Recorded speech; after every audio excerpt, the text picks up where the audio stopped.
Welcome to this week's edition of HawkTalk. Just starting off right away, let's get into it with Coach Graupe.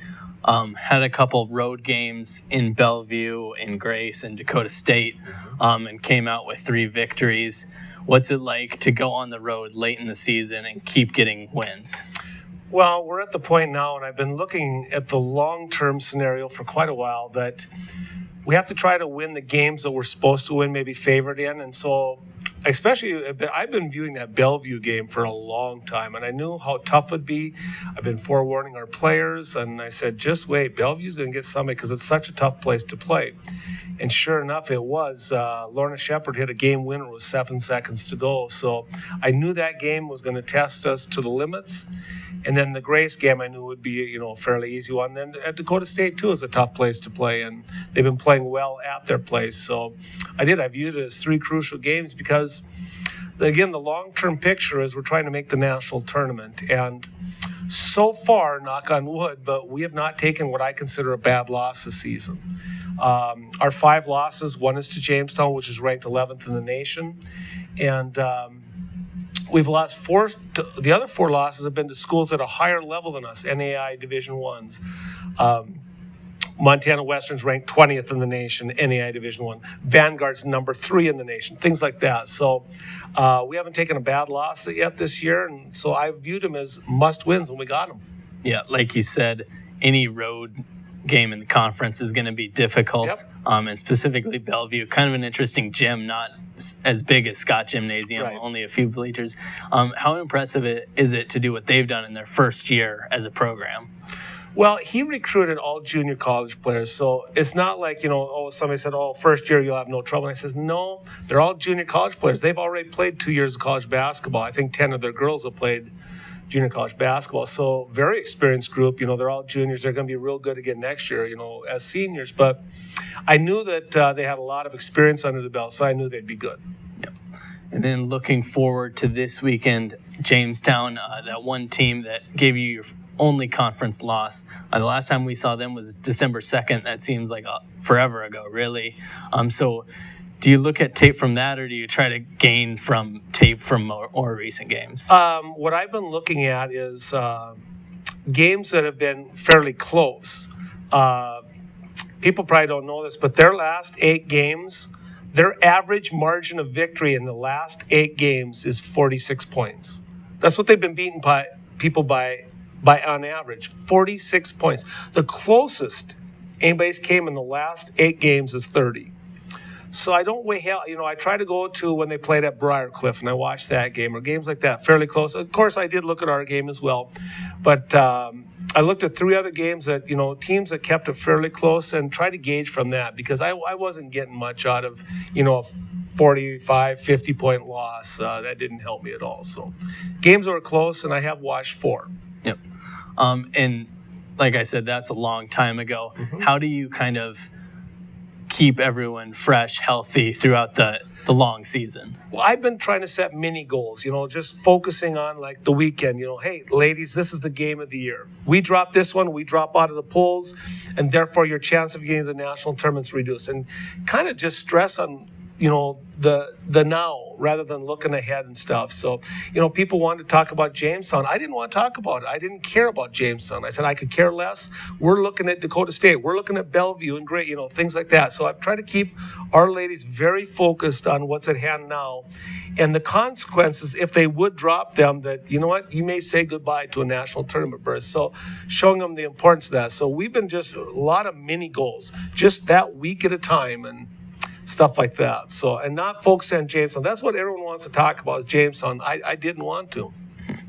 And then Saturday, you got senior day against Presentation, another fairly decent conference opponent that can make some runs.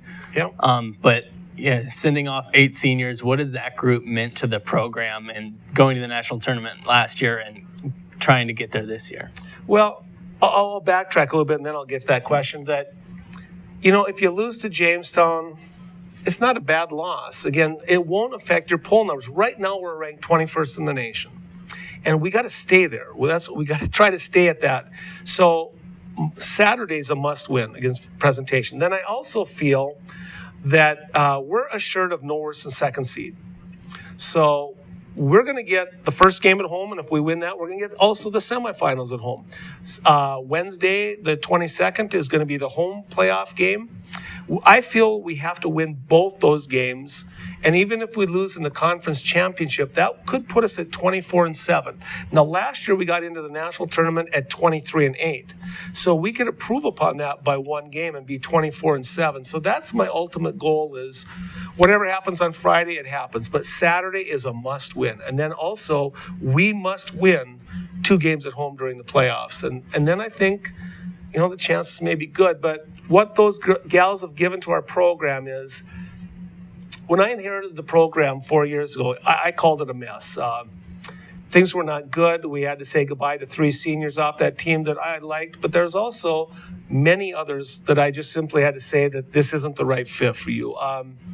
Academics, we were the lowest on campus, and I said, this isn't going to work, and maybe your attitude isn't what I like, so maybe you need to try to play for somebody else that can accept that type of player that you are. So we had to start from scratch, brand new, and we got a few pieces of the puzzle 3 years ago.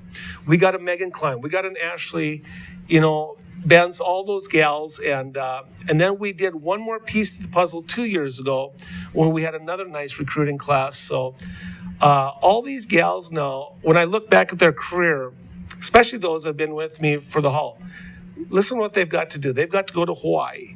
They've got to go to Florida, and they've got to go to California. That's pretty nice, 3 nice trips, to play teams, but we also have a lot of fun. Last year, we went to a national tournament, and I'm doing everything I can, and so are they, of trying to get back there. I mean, what a great, experience when you look back at your college career, those great trips you've got to take, maybe going to 2 national tournaments, maybe. We've got 40-some wins the past 2 years. So those ladies, I can never thank enough. And I hope the community comes out and gives them one heck of a send-off, because they've just been incredible. It's a lot of people they're familiar with. We've done it with a lot of local gals. And what they've done for this Dickinson State women's program is, I'll never be able to thank them enough. And I hope the people really appreciate that.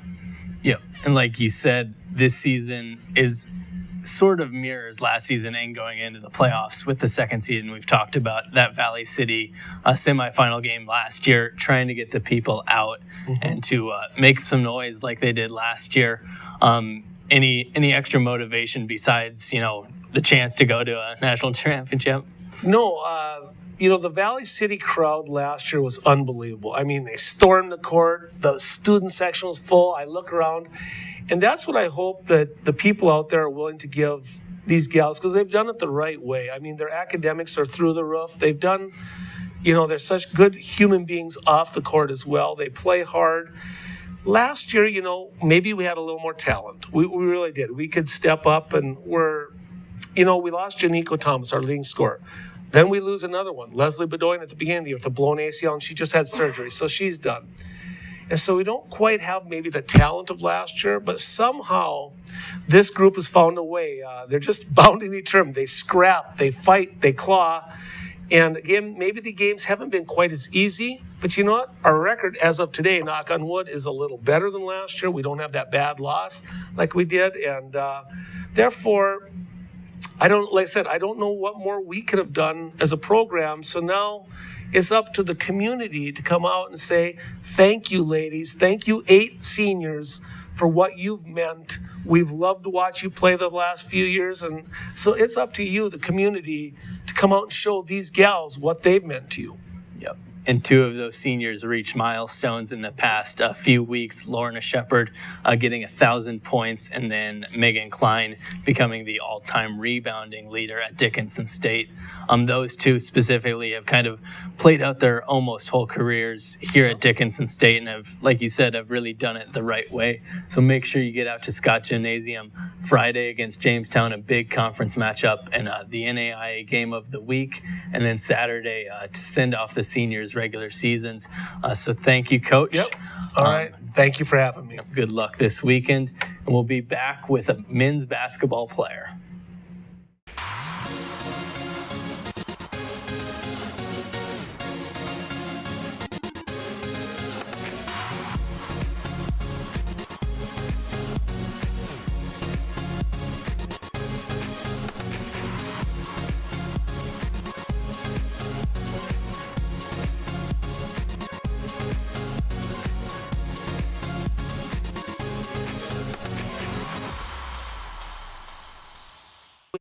Welcome back to Hawk Talk. This is our Blue Feather focus, the Blue Feather Athletic Association, the funding body for athletics at Dickinson State University. Bringing students from far and wide. One of those students we have today is Jake Buck of the men's basketball team. Go ahead and introduce yourself. Tell us where you're from. Yeah, I'm Jake. I'm from Ogden, Utah. Yeah. I am playing basketball. Yeah. How'd you end up at Dickinson? Ogden's not exactly down the street, so give us your journey coming to Dickinson State. So I actually played at Glendive, Dawson Community College for my junior college for my first 2 years of school. And then I went to Adams State, and I came back here because I had to connect with Coach Tibbs, who was our former assistant coach at Dawson, and then one of our players, Devin Loy, who I was able to play with at Dawson. Yep. So I just had those two connects, able to get a hold of Wetzel and come out here and play. Yeah. How nice is it to have those two kind of familiar faces that you knew in your freshman and sophomore year into these final years? It was super nice to have that. It made the transition real smooth. It was really nice to have familiar faces. I have a roommate that I know. It's just a smooth transition, and I know the area pretty well as well. So. Yeah. But other than those couple of people, the team wasn't too familiar for you coming into the year. What was that transition like, getting to know the guys, getting to know the system, and finding your role? It wasn't that difficult. I have really good teammates that love to share the ball, easy to get along with. But it's definitely not easy getting to know new people and getting familiar with their game. It definitely took a while to get that transition going, but I think now we finally got the ball rolling. I'm going to be longtime friends with a lot of my teammates now. So we're just looking forward to getting some more wins. Yep, and coming down this home stretch, 2 home games. And what's it like? What was your pitch be to the fans to come out and see those final 2 home games of the regular season? Everyone that's been to our games thus far knows that we're a team that likes to get up the floor, likes to make highlight plays. We got highlight players. So my pitch to them would be come out, come see some dunks, come see some intense D, come see us having fun. I think that's what a lot of people like, is that we're out there, we're having fun. That's when we're at our best. We're loose, making shots. So that would be my pitch. Yeah. Come see some fun. And anyone who's come out and seen you guys play before knows you're not the typical scoring guard. You're more of a pass-first guy. Where'd that come from, and was there a role model that kind of led you to play that way? That came from a young age. When I first started playing basketball, being from Utah, I love John Stockton. So I've always looked at him. He's all-time leading assists in the NBA. So that's kind of where I got that mentality, and I've just always carried it. Plus, I'm 5'10". I'm not an athletic guy that can shoot over people, so I kind of just had to adopt that style of play. Yeah. And how fun is it to run the court with, throwing to Marcus White, throwing it to Gilberto, whoever it is. You have a lot of scorers on the team, so your position's important. Yeah, and it's easy too. I don't have to do all the hard work. I just got to get them the ball. But I have lots of fun playing with these guys, and to see the things that they're doing and some of the dunks and awesome, amazing plays. It's fun to watch. My job's easy. They make me look good. Like we said, 2 home games coming up this weekend, and then into postseason play, and likely hosting at least one postseason game in the North Star. What's the team's transition into the postseason as far as practice preparation? What's the mentality of that? I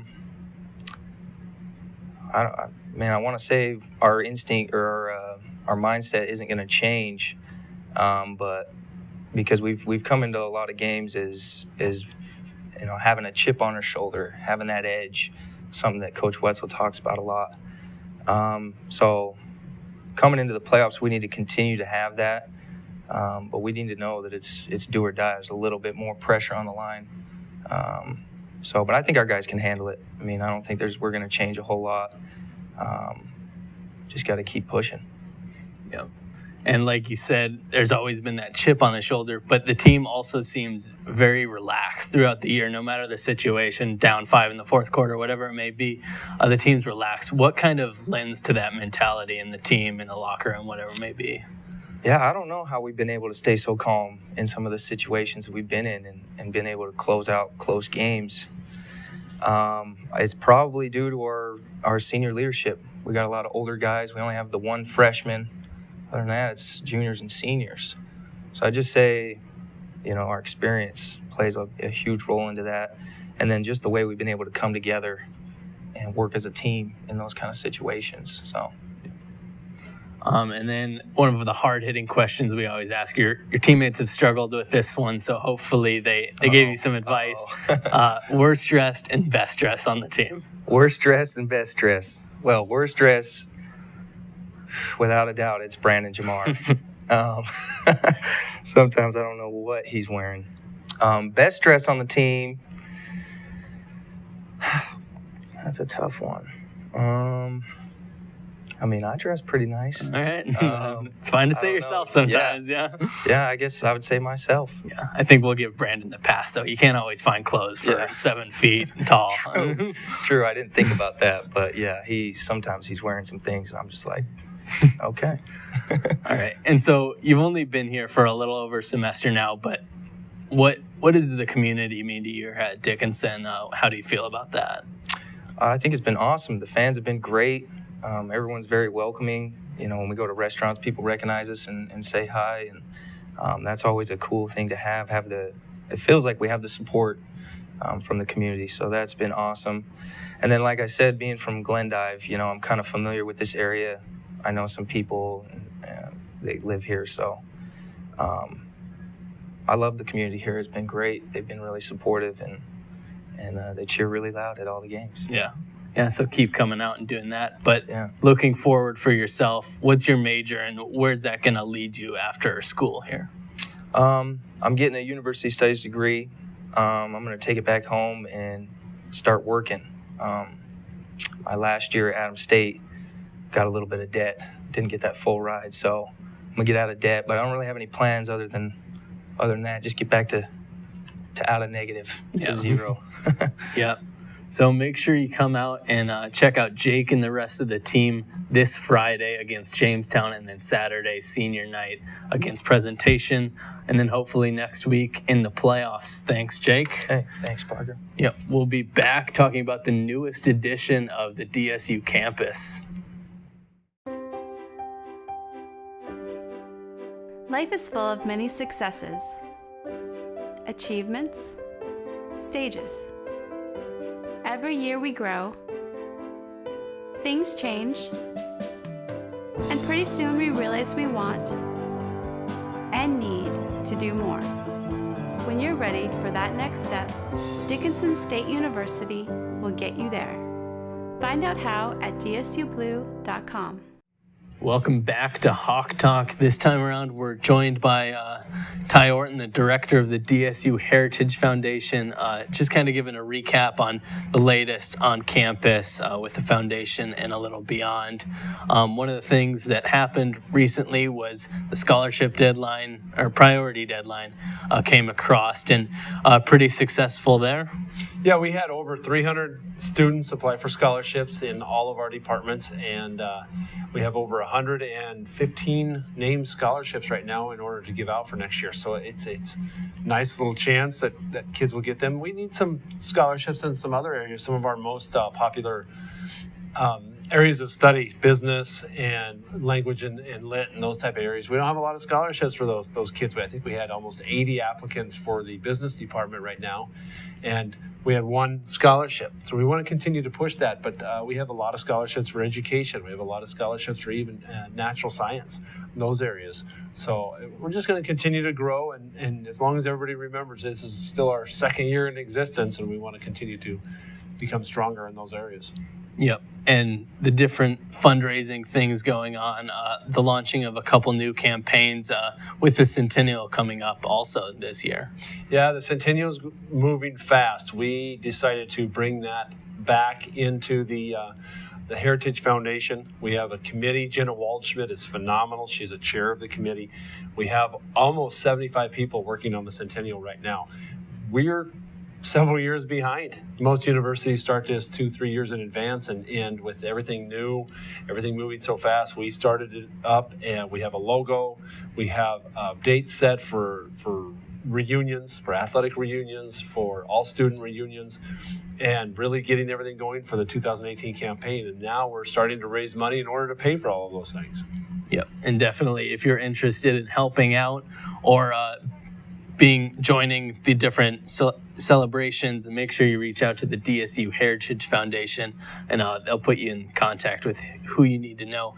One of the other things going on campus is the new renovation of what was the pool room and keeps getting referred to as the pool room. So maybe it'll become a name with some memories, but that renovation there. Yep. That was I call it the pool room, and I had a donor actually say, well, is this going to put in pool tables, or is this? So I had to explain more what it was, and now people are very excited about this room. It's roughly 6,000 square feet. Sanford Health came in and will name the facility after Sanford Health, and they're very involved in the community. And this is a community room. We made this so that it's open for all of the organizations in town. All of the youth can come in and use this during the cold winter months that get a little long around here. And the goal is to have 4 total batting cages in it, a drop-down net where 15 athletes can do soft toss. Also, the net is a golf net where you can come in and you can put the golf team in there. You can do golf lessons in the winter. And then everything folds away and you have one big 6,000 square foot space for soccer, for indoor football. And it's also going to be open for parties and numerous items that our students are going to use it for intramurals. Yep, and like you said, it's a community project, and the community had a lot to do with it. Just note the part that those different organizations, like the Dickinson baseball and the different teams and organizations. The softball program here in town, Dickinson Mustang baseball came in and also helped. The youth soccer program also came in and helped. Shannon Selly. They all came in, and everybody knows that there's a high need for this facility.